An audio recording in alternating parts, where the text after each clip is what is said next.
guys, I'm Becca. For today's video, I'm going to be doing a review for The Summer of Jordi Perez by Amy Spalding. So what I'm going to do for this review is I'm going to give a brief summary and then I'm going to list some pros and cons of what worked and what didn't work for me. In this book, we follow 17-year-old fashion-obsessed Abby who runs a fashion blog for plus-sized girls like herself, and she's recently landed a summer internship at her favorite boutique where she ends up falling for her fellow intern Jordi Perez. Now this complicates things because both of the girls are vying for the coveted paid job at the end of the internship. Over the course of the summer, Abby also becomes friends with a guy named Jax who wants her help in locating the best burger in Los Angeles. However, when Jordi's photography suddenly puts Abby in the spotlight, Abby must find a way to reconcile her private self-image with the way that others view her. So I'm going to start off by talking about what didn't work for me so that we can end this video on a positive. I'm going to be referencing some lines in the book just to back up my thoughts on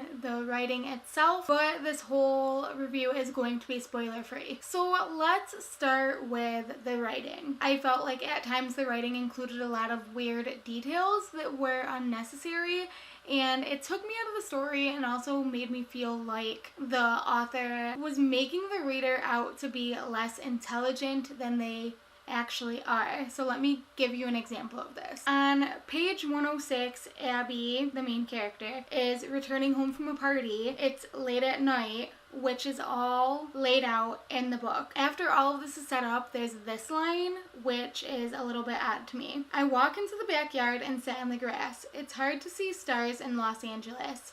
Dash. The kind in the sky.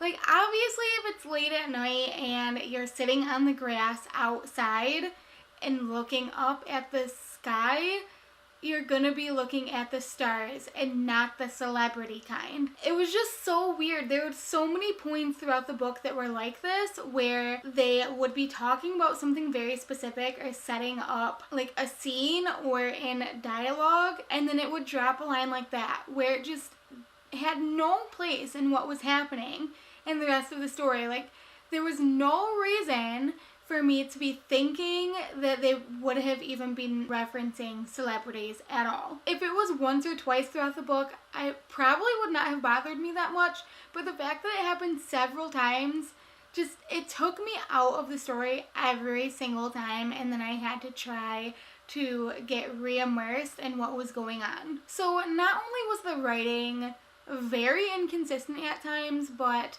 the characters didn't feel entirely real and entirely developed. The best way to describe it is that they're all very surface level. So I kind of got the feeling that the author was going for a Lara Jean type character with Abby, just a girl that was inexperienced and a little bit naive. So for example, one of the reasons that she got this internship is because she does run her blog, and so she's very well versed in like building an online community, and she like brings this up in a very professional manner to her boss, but then turns around and scolds her leg because she doesn't know how to use a steamer, which is valid. I mean, not everyone knows how to use a steamer, but then she just like screams, and it was very bizarre.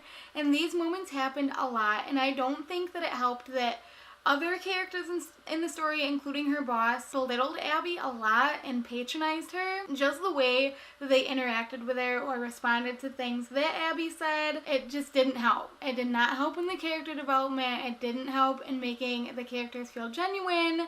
It was all just very bizarre. Another thing about Abby is that she runs this blog for plus-size girls like herself. She's extremely body positive, even though her mom is a health nut and a local celebrity for healthy eating. Abby never lets this get to her, and she always makes comments about how she's happy to be the size that she is. She knows that she's healthy, but then she spends the majority of the book being very outwardly self-conscious about her weight and her size and how she looks and how other people see her.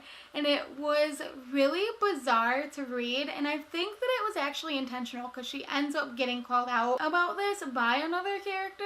But just having the story set up to be that she's extremely body positive, but then she ends up being extremely self-conscious, just didn't make much sense to me. This book also includes a trope that I'm getting more and more upset by because I've read a lot of books with this trope, and it's when the main character has a best friend that is wildly unsupportive. I don't know why, but that is in almost every book that I've picked up lately. It was in Tasha Tolstoy, it was in Stay Sweet, and it's also in The Summer of Jordi Perez. And I feel like having an unsupportive family trope is one thing. That needs to stop, and so does having an unsupportive best friend. Like, if you're not gonna have a supportive family, at least give your main character a supportive best friend. But that didn't even happen. So it was just really frustrating to see a main character with like no support system. And the last thing that I want to touch on for my cons is the fact that the book is titled The Summer of Jordi Perez and The Best Burger in Los Angeles. That's the second plot line that's happening throughout the whole course of the book, is that Abby and Jax are trying to find the best burger in Los Angeles and rate all the different burger joints on an app that his dad is creating. But for